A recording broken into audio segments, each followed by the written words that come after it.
Marami nagtatanong kung ano pang best med school in the Philippines. But I think the question should be, what is the best med school for you? Let's answer that question by going through what I think are the 5 important factors to consider when you are choosing and applying for a med school here in the Philippines. Hey, it's Janelle. Welcome back to my YouTube channel. In this channel, I make videos about med school tips, tricks, vlogs, life after med school content, coffee, and tech. If you're up for that kind of content, do consider subscribing and hitting the notification bell so you won't miss out on any of my uploads. Alright, so paano ba pumili ng med school?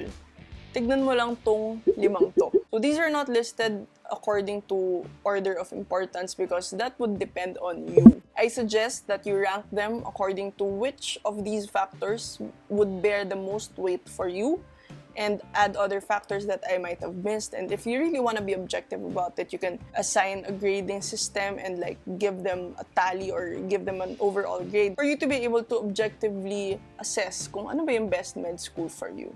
Alright, let's go through them one by one.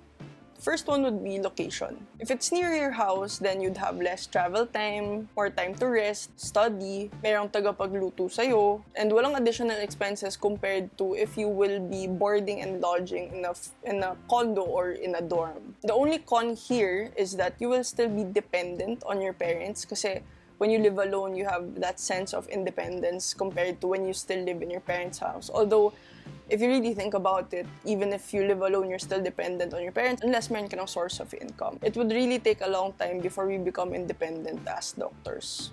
Next would be the internship year. When I applied for medical school, to be honest, I didn't consider this. There are schools in which internship year is incorporated in their curriculum, just like my school, while there are schools that have a 4-year curriculum, which means you have to graduate first and then find an internship program either in the same institution or in another institution.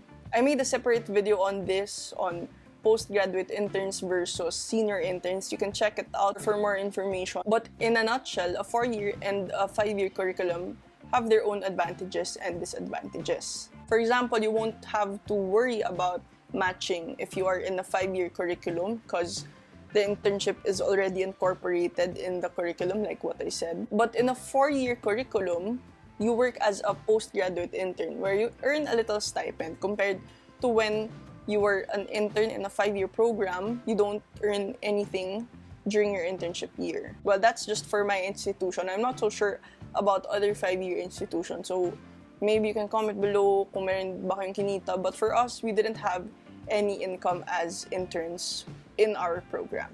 Next would be the tuition fee and scholarship opportunities.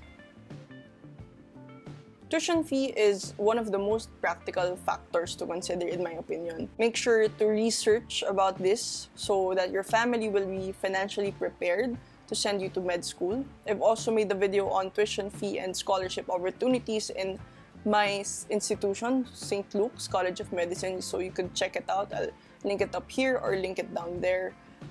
Just check it out if you haven't, and you can also do your own research by looking at the website. Next would be board's performance. Now, this would probably raise some eyebrows, but for me, it's definitely important to check the track record of the schools that you are applying for. So going to a med school that has a good track record would increase your chances of passing the board exam because you know that the graduates that they produce are capable of passing one of the most important exams in a doctor's life, which is the physician licensure exam or the board exam. But then again, it's never 100% based on the school because you as the student would make the most difference in your journey in becoming a doctor. But like I said, it's still an important factor to consider. And again, like I said, it's up to you kung gaano siya kabigat in your assessment on where you're going to apply for. Kasi baka for you, hindi naman siya ganun ka-important, so that's fine.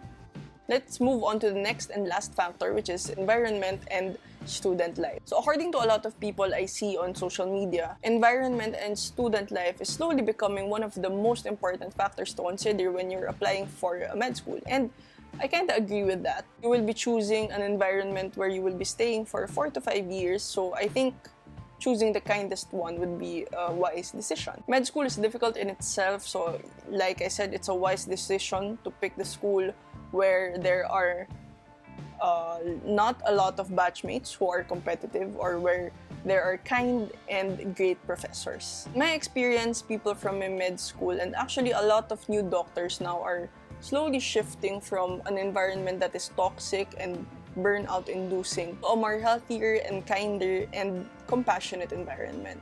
There are also some schools that have an open line of communication with their administrators that make it easier to ask for what you need as a student. And as the president of my batch, for my whole 5 years in med school, I can attest to this. However, we don't always get what we want, but it's a good step that you know that you are being listened to. The drawback here is that this depends on people, and people can change. Your administrators can change. You may have batchmates that are competitive in a school that has a chill reputation. So for me, this shouldn't be the factor that has the highest weight. To recap, I gave you 5 factors to consider when you are applying for a medical school. Since there's no formula that fits for everyone, like I said, assign scores based on which is the most important factor to you, and give them a grade or a total so that you can objectively say which med school is the right one for you. Let me know in the comments if I missed any factor that you did consider when you were in med school, or if you're happy in your med school. Let me know in the comments below. Thank you for watching, and see you in the next one.